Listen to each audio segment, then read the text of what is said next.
नमस्ते, आप देख रहे हैं इंडिया टीवी लाइव। आपके साथ मैं हूं ज्योत्सना पाटनी। योग हम सभी के जीवन का महत्वपूर्ण हिस्सा होना चाहिए। योग से हम होलिस्टिक हेल्थ की बात करते हैं, संपूर्ण सेहत, संपूर्ण स्वास्थ्य की बात करते हैं। और योग अगर आप रेगुलरली करेंगे, निरंतर करेंगे, तो बहुत सारी बीमारियों के प्रहार से, उनके अटैक से अपने आप को खुद बचा सकते हैं। और अगर योग के साथ साथ आप प्राणायाम को भी अपने जीवन का हिस्सा बनाएंगे तो बहुत सारी बीमारियां ऐसी हैं जो आपको कभी छुएंगी भी नहीं। यानी कि आपका जो इम्यूनिटी सिस्टम है वो इतना मजबूत हो जाएगा कि आपके शरीर के अंदर ये बीमारियां प्रवेश नहीं कर पाएंगी। ऐसी ही एक बीमारी की आज मैं बात करूंगी जिसे आप योग से कंट्रोल कर सकते हैं, और अगर आप रेगुलरली योग करेंगे तो इस बीमारी को क्योर भी कर सकते हैं। बीमारी का नाम है थायराइड। थायराइड बेसिकली क्या है, कैसे होता है, कैसे अगर आपको थायराइड की परेशानी हो गई है तो आप इसे क्योर कर सकते हैं। सबसे पहले थायराइड अगर ग्लैंड की बात की जाए तो हमारे गर्दन में बटरफ्लाई शेप्ड का एक ग्लैंड होता है जिसका काम होता है थायराइड हार्मोन को सीक्रेट करना। जब ये सीक्रेशन का काम कम या ज़्यादा हो जाता है या इसमें किसी भी तरह की दिक्कत आती है, रुकावट आती है, XYZ रीजंस की वजह से, चाहे ऑटो इम्यून डिजीज़ की वजह से हो या चाहे किसी एक्सटर्नल फोर्स की वजह से हो या ज़्यादा स्ट्रेस लेने से आपका जो थायराइड है वो इम्बैलेंस हो गया है, या और जो तमाम दूसरे कारण हैं जिनकी वजह से थायराइड इम्बैलेंस होता है, तो उससे दो तरह की मेजरली परेशानी होती है। एक होता है हाइपोथायराइड, एक होता है हाइपोथायराइडिज्म। हाइपोथायराइडिज्म में थायराइड ग्लैंड थायराइड हार्मोन्स का सीक्रेशन कम कर देता है, तो आपको ये बीमारी होती है। लेकिन जब ये ग्लैंड थायराइड हार्मोन के सीक्रेशन को बढ़ा देता है तो वो हाइपरथायरॉयडिज्म हो जाता है। अब कौन कौन से योगाभ्यास आप कर सकते हैं जिनसे आप थायराइड की परेशानी से अगर जूझ रहे हैं तो खुद को बचा सकते हैं और साथ ही थायराइड की प्रॉब्लम को कंट्रोल कर सकते हैं। और इवेंचुअली अगर आप रेगुलरली इन योगाभ्यास को फॉलो करेंगे या इन्हें रेगुलरली करेंगे तो आप इस परेशानी से अपने आप को क्योर भी कर सकते हैं। तो आज एक एक करके मैं कुल 6 आसन आपको बताऊंगी जिनको आप करके अपनी थायराइड प्रॉब्लम को कंट्रोल कर सकते हैं। तो आइए आसनों की शुरुआत करते हैं। जो सबसे पहला आसन मैं आज आपको बताने वाली हूं जिससे आप अपनी थायराइड की परेशानी को दूर कर सकते हैं, साथ ही उसे कंट्रोल और क्योर कर सकते हैं, वो है सर्वांगासन यानी कि शोल्डर स्टैंड। तो सर्वांगासन के लिए सबसे पहले आप अपनी मैट पर अपने पीठ के बल लेट जाइए। जैसे मैं इस वक्त अपनी मैट पे अपनी पीठ के बल लेट रही हूँ। आपके जो दोनों हाथ हैं आपकी बॉडी के साइड में रहेंगे। उसके बाद अगर आप कंफर्टेबल हैं, आपने सर्वांगासन पहले भी किया है तो यू नो द ड्रिल, लेकिन अगर आप कंफर्टेबल नहीं हैं, आपका बॉडी वेट ज़्यादा है, क्योंकि थायराइड में वेट बढ़ना और वेट घटना परेशानी दोनों होती हैं, तो आप पिलो का इस्तेमाल कर सकते हैं या आप वॉल का सपोर्ट ले सकते हैं। तो सबसे पहले आप अपने पैरों को ऐसे फोल्ड कर लीजिए। आपके नीज फोल्ड होंगे, आपके पंजे जो हैं आपके हिप के पास, आपकी नी के नीचे प्लेस्ड होंगे। उसके बाद आप अपनी लोअर बॉडी को, स्पेशली अपने हिप एरिया को ऐसे ऊपर की तरफ रेस करेंगे। जब आप इसे रेस कर लेंगे तो फिर आप अपने हैंड्स को अपने बैक पर प्लेस करेंगे ऐसे करके।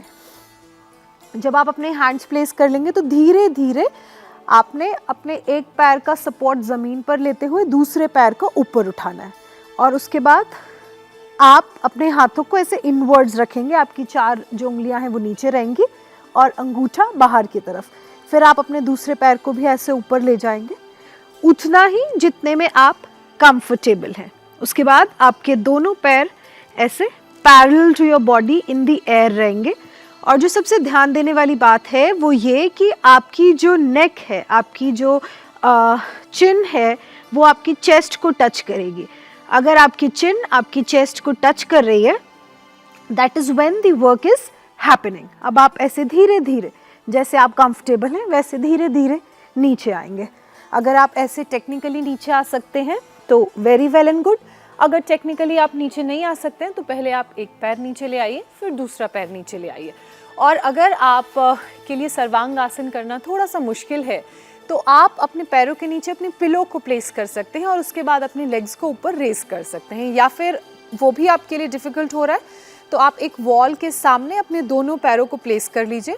आपके जो हिप, आपकी वॉल है वो बिल्कुल इक्वली प्लेस्ड रहेंगे, टचिंग ईच अदर। और फिर धीरे धीरे आप अपने लेग्स को ऊपर रेस कीजिए और फिर वॉल की हेल्प से आप अपने लेग्स को वॉल से दूर पुश कीजिए। तो ये भी एक तरीका है सर्वांगासन करने का। अब सर्वांगासन में थायराइड ग्लैंड में कैसे प्रेशर पड़ता है, कैसे वहाँ पे ब्लड का सप्लाई, ब्लड का फ्लो बढ़ता है। जब आप सर्वांगासन में अपनी बॉडी को ऊपर इन्वर्जन में लेकर जाते हैं और आपका जो चिन है वो आपकी चेस्ट को टच करता है, दैट इज़ व्हेन आपका जो थायराइड ग्लैंड जो नेक पे प्लेस्ड है उस पर प्रेशर पड़ना शुरू होता है और वहाँ पर ब्लड का सप्लाई बढ़ता है। और जब ब्लड का सप्लाई बढ़ता है तो ब्लड फ्लो बढ़ने से आपकी थायराइड ग्लैंड्स में काम होना शुरू होता है। अब जो अगला आसन हम करेंगे वो है प्लो पोज यानी कि हल आसन।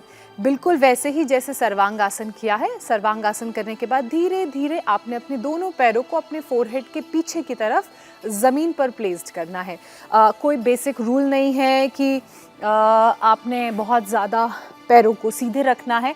अगर आप इनिशियली स्टार्ट कर रहे हैं तो उतना ही टाइम लीजिए जितना आपको रिक्वायर्ड है। ये हुआ सर्वांगासन। इसके बाद धीरे धीरे supporting your back, pushing pressure on the floor, आपने अपने पैरों को नीचे लेकर जाना है अपने सर के पीछे। आप चाहें तो अपनी बैक को सपोर्ट कर सकते हैं अपने हाथों से। आपके जो हैंड प्लेसमेंट होगा, जो 4 उंगलियां हैं वो पीछे पीठ की तरफ और थंब जो है वो अंदर की तरफ होगा, ऐसे। This is how you will support your back. और अगर आप बिना सपोर्ट किए भी कर सकते हैं तो आप अपनी दोनों हाथों को ऐसे, फिंगर्स को एंटेंगल कर लीजिए और इसे स्ट्रेट नीचे parallel to your body ground पे प्लेस कर लीजिए। जब आप फ्लो पोज यानी कि हलासन करते हैं तो भी जो सारा प्रेशर है वो आपके नेक पे फील होता है। बिल्कुल वैसे ही काम हो रहा है जैसे सर्वांगासन में आपका जो ग्लैंड है वो काम करता है। उसके बाद धीरे धीरे आप ऐसे पैरों को ऊपर लाइए और फिर नीचे आ जाइए, या फिर आप ऐसे भी नीचे आ सकते हैं with control, with balance, with movement. इसके बाद जो एक और आसन है जो ऐसे ही आपने करना है वो है व्हील पोज यानी कि चक्रासन। उसके लिए आपने क्या करना है, पीठ के बल आप अपने मैट पे ऐसे लेट जाइए। आपके जो घुटने हैं वो मुड़े हुए होंगे, place just next to your hip. आपके जो हाथ हैं आपने वो ऐसे अपने शोल्डर के ऊपर रखने हैं। आपने हाथ ऐसे नहीं रखने, याद रखिए आपने हाथ ऐसे रखने इनवर्ड, यानी कि जो आपकी 4 उंगलियां हैं वो अंदर की तरफ आएंगी। ऐसे आपके हाथ प्लेस्ड रहेंगे। ये आसन तभी होता है जब बॉडी में, शोल्डर में स्ट्रेंथ होती है। अगर स्ट्रेंथ नहीं है तो डू नॉट डू दिस आसन। उसके बाद धीरे धीरे आपके जो दोनों लेग्स हैं वो शोल्डर डिस्टेंस पे ओपन रहेंगे और धीरे धीरे आपने अपनी बॉडी को ऊपर उठाना है। ऐसे करके धीरे धीरे आप अपनी बॉडी को ऊपर उठाइए। ये है व्हील पोज चक्रासन। उसके बाद धीरे से आप ऐसे नीचे आ जाइए। अब अगर मैं चक्रासन के फायदों की बात करूं तो जो सबसे बड़ा चक्रासन का फायदा है और कैसे वो हमारी थायराइड ग्लैंड को हेल्प करता है वो ये कि जब आप चक्रासन करते हैं तो इसे हार्ट ओपनर पोज भी कहते हैं। आपने देखा होगा आपके हाथ ऐसे पीछे ज़मीन पर प्लेस्ड रहते हैं तो जो आपका ये हार्ट का एरिया है, चेस्ट ओपन होती है, हार्ट ओपन होता है, and that is when it helps to increase the supply of blood. तब जो ब्लड का सप्लाई है वो बढ़ने लगता है और जब ब्लड का सप्लाई बढ़ेगा, आप ऑलरेडी इन्वर्जन कर रहे हैं, इन्वर्जन आसन, तो वो आपके थायराइड ग्लैंड तक भी ज़्यादा से ज़्यादा क्वांटिटी में जाएगा and that is when the work is happening. लेकिन ये जो सभी आसन मैं आपको बता रही हूँ, it is not a 1 day thing और 1 डे जॉब। ये स्लो प्रोसेस है, आपको रेगुलरली करना पड़ेगा। इसके अलावा जो भी आप दूसरा ट्रीटमेंट थायराइड को दूर करने के लिए ले रहे हैं वो आप बिल्कुल कॉन्टिन्यूस रखिए। ऐसा नहीं है कि आप एक ट्रीटमेंट ले रहे हैं, आप योगा अभ्यास कर रहे हैं तो आप जो ट्रीटमेंट ले रहे हैं बेसिक वो छोड़ देंगे। ये एड ऑन करना है, ये this is how your lifestyle will change. लेकिन जो बीमारियां हैं वो तो हैं, उनसे लड़ने के लिए धीरे धीरे ये आसन हेल्प करेंगे। अब जो तीसरा आसन मैं आपको बताने वाली हूँ वो है फिश पोज यानी कि मत्स्य आसन, और उसे रिवर्स आसन भी इसलिए कहते हैं। जब हम शोल्डर स्टैंड करते हैं सर्वांगासन या फ्लो पोज करते हैं हलासन या व्हील पोज करते हैं चक्रासन, तो उसके बाद कहते हैं कि मत्स्य आसन करना बहुत ज़रूरी होता है, क्योंकि this is how our backbone's health is maintained. जब आप आसन करेंगे तो आप ध्यान देंगे कि आपकी जो बैकबोन है, आपकी जो स्पाइन है वो एक तरफ मुड़ती है, उसमें पूरा प्रेशर आता है। तो उसे रिवर्स करने के लिए, उसे कूल डाउन करने के लिए ये आसन बहुत इम्पॉर्टेंट और बहुत अच्छा है, और साथ ही आपकी थायराइड ग्लैंड के लिए ये आसन बहुत अच्छा है। ये है मत्स्यासन। अब मत्स्यासन को कैसे करना है, आप ऐसे जैसे बाकी आसनों में पीठ के बल लेटे थे, ऐसे पीठ के बल लेट जाइए। आपके जो दोनों हाथ हैं आपके हिप के नीचे प्लेस्ड होंगे। आप चाहें तो अपने थंब को ऐसे टक कर सकते हैं, अगर if you need that hold and grip. अगर आपको लग रहा है कि बिना टक करे भी कंफर्टेबल है तो कोई ज़रूरत नहीं है। तो आप अपने हिप के नीचे अपने दोनों हाथों को ऐसे प्लेस करेंगे। आपने बेसिकली हिप के नीचे दोनों हाथ प्लेस करने हैं और एल्बोज आपकी इनवर्ड होंगी, बाहर की तरफ नहीं होंगी, ऐसे अंदर की तरफ होंगी। और आपका जो अपर बॉडी है वो आपके पाम्स और आपके हैंड्स के ऊपर ही प्लेस्ड रहेगा। उसके बाद आपने अपनी अपर बॉडी को रेज करना है ऊपर की तरफ, ऐसे आपने अपर बॉडी रेज कर ली, आपकी चेस्ट रेज रहेगी अपवर्ड्स। उसके बाद आपने अपने हेड को, क्राउन ऑफ द हेड को फ्लोर पे ऐसे प्लेस करना है, ऐसे। This is matsyasana, fish pose. आप चाहें तो इस आसन को कम से कम 25 से 30 सेकंड होल्ड कर सकते हैं। And this is very best for your neck, for your throat, for your thyroid gland, क्योंकि जब आप ये आसन करेंगे आप फील करेंगे कि सबसे ज़्यादा प्रेशर जो है वो आपकी नेक पे पड़ रहा है। बिकॉज आपकी जब नेक ऐसे एंगेज रहती है तो सारा प्रेशर आपकी नेक पे पड़ता है और that is when the work is happening. तो जब भी आप ये सारे आसन करें 2-3 बातों का ख्याल रखें। किसी तरह का डिस्कम्फर्ट आपको नहीं होना चाहिए। आप उतना ही अपनी नेक को मूव करें या बेंड करें जितने में आप कंफर्टेबल हैं। अगर आप फर्स्ट टाइमर हैं या फर्स्ट टाइम इन आसन्स को प्रैक्टिस या परफॉर्म कर रहे हैं तो आपको ज़्यादा केयरफुल होने की ज़रूरत है, क्योंकि नेक में स्ट्रेंथ और फ्लेक्सिबिलिटी नहीं है तो चांसेस ज़्यादा हैं कि आप अपनी नेक को इंजर कर सकें। तो उतना ही आप मूवमेंट रखें या उतना ही रेंज रखें जितना आपकी बॉडी अलाउ करे। बॉडी की जो अलाउिंग क्षमता है उससे ज़्यादा कुछ नहीं करना है। धीरे धीरे वो स्ट्रेंथ, वो फ्लेक्सिबिलिटी आएगी, क्योंकि नेक is a very sensitive bone and very sensitive part. तो ऐसे में आप किसी भी तरह का कोई रिस्क अपनी नेक के साथ मत लीजिएगा। इन सभी आसनों में नेक मूवमेंट बहुत मेजरली इन्वॉल्व रहता है। तो अब जो इसके बाद मैं आपको अगला आसन बताने वाली हूँ वो है उष्ट्रासन। उष्ट्रासन में क्योंकि कैमल पोज, उसमें भी हमारा जो मूवमेंट होगा, जो बेंड होगा बैकबोन का और नेक का होगा, वो पीछे की तरफ होगा। और जब आप ये आसन करेंगे तो आप फील करेंगे कि सबसे ज़्यादा प्रेशर आपको यहाँ फील हो रहा है। आपको आउटर रिब्स में तो प्रेशर फील होगा, आपकी बैकबोन में आपको प्रेशर फील होगा, लेकिन उसके साथ साथ आपका ये जो पूरा नेक का एरिया है, जो थायराइड ग्लैंड का एरिया है, जहाँ पे थायराइड ग्लैंड्स होते हैं, वहाँ पर भी प्रेशर फील होगा। अब कैमल पोज यानी कि उष्ट्रासन कैसे करना है, उसके लिए सबसे पहले आप अपने मैट पर ऐसे घुटनों के बल खड़े हो जाइए। आप ध्यान रखेंगे जो आपका अलाइनमेंट होगा वो बिल्कुल स्ट्रेट रहेगा, यानी कि आपके हिप के बिल्कुल नीचे पैरेलली आपके नीज प्लेस्ड रहेंगे। आपके जो फीट हैं वो टग्ड इन नहीं, टग्ड आउट रहेंगे और दोनों ऐसे चिपके हुए होंगे। उसके बाद उष्ट्रासन को बहुत तरीक़ों से किया जा सकता है। अगर आप बिगनर हैं तो आप अर्ध उष्ट्रासन कीजिए। अगर आप इंटरमीडिएट सीरीज़ में आ चुके हैं तो आप नॉर्मल उष्ट्रासन कीजिए। अगर आप एडवांस सीरीज़ में हैं तो आप पूर्ण उष्ट्रासन कर सकते हैं, लेकिन आज हम पूर्ण उष्ट्रासन नहीं, सिर्फ अर्ध उष्ट्रासन और उष्ट्रासन की बात करेंगे। Half camel pose and camel pose.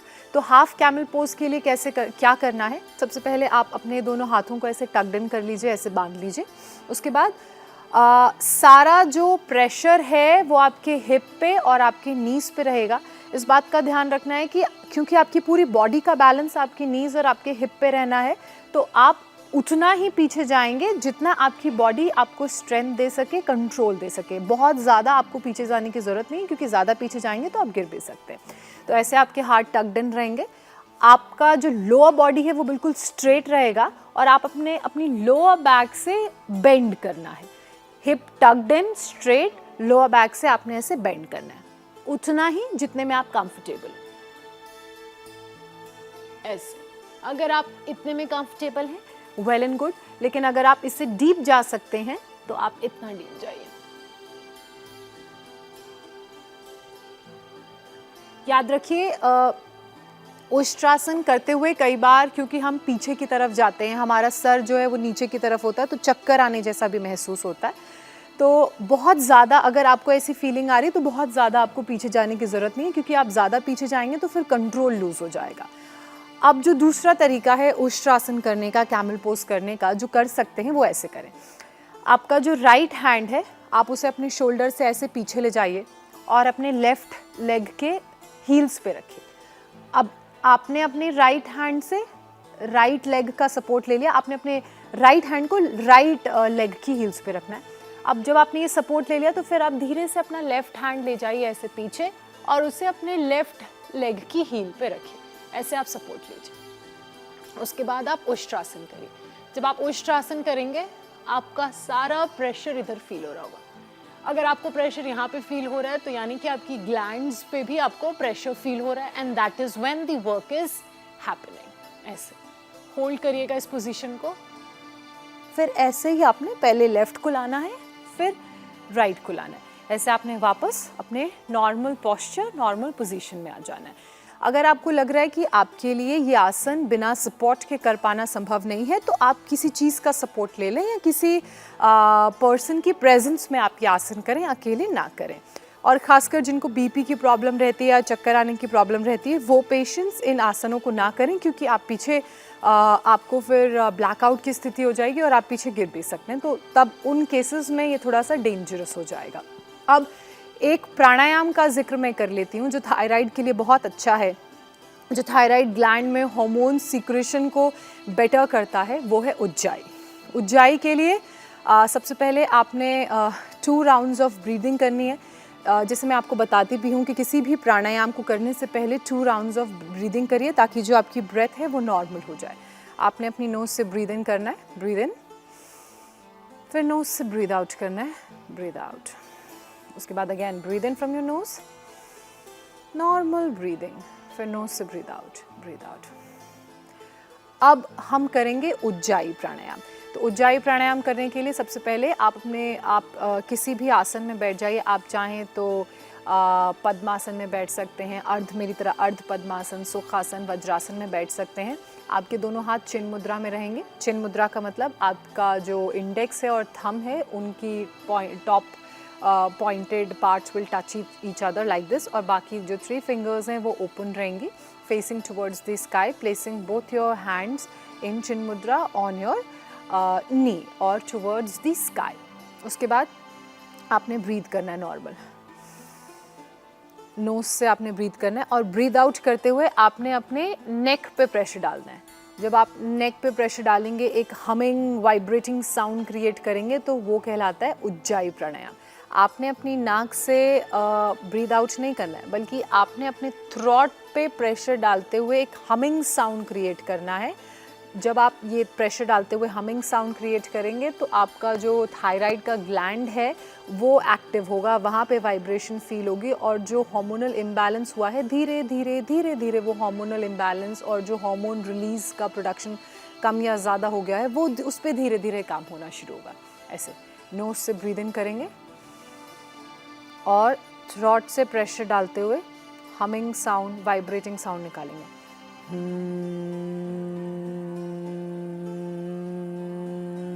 Again knows से breathe in, vibrating sound.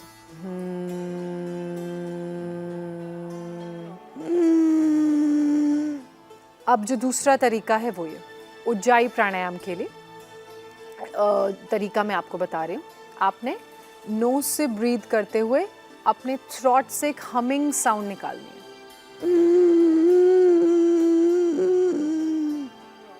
Again knows से ब्रीथ करते हुए अपने थ्रोट से आपने साउंड निकालनी है, वाइब्रेटिंग हमिंग साउंड।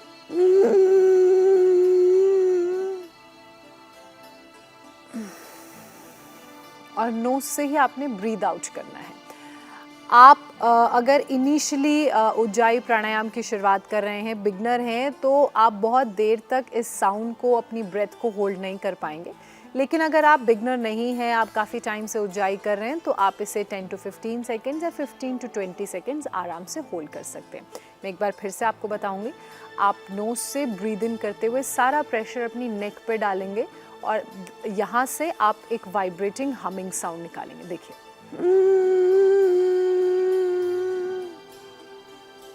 थोड़ी देर आप चाहें तो होल्ड करके रख सकते हैं। जब होल्ड करें तो आपकी गर्दन ऐसे नीचे रहेगी और उसके बाद अपनी राइट नॉस्ट्रिल को क्लोज करके लेफ्ट नॉस्ट्रिल से you will breathe out. Again पूरा प्रोसेस मैं आपको वन गो में बता रही हूँ।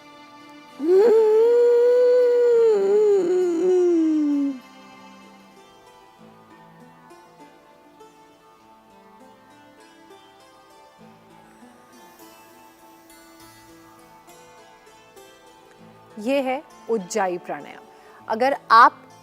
अगर आपसे आसन नहीं हो रहे हैं, आप अकेले अगर इस प्राणायाम को कम से कम 15 से 20 मिनट और इवेंचुअली आधे घंटे से 1 घंटे भी करेंगे तो भी आपके थायराइड ग्लैंड्स की प्रॉब्लम को और जो हार्मोन इम्बैलेंस हो गया है, हार्मोन का रिलीज ज़्यादा या कम हो रहा है, उसको कंट्रोल करने में ये प्राणायाम बहुत कारगर है। और अगर आप इसे अपने regular day to day life का हिस्सा बना लेंगे, सुबह उठ के आप बाकी सारे प्राणायामों के साथ ये भी प्राणायाम करेंगे तो आपको डेफिनेटली लॉन्ग टर्म में इसके फ़ायदे देखने को मिलेंगे। तो आज के हमारे थायराइड स्पेशल में फ़िलहाल इतना ही। अगले एपिसोड में आपसे मुलाकात होगी तो कुछ और बीमारियों और उनके सल्यूशंस पर हम बात करेंगे। नमस्ते।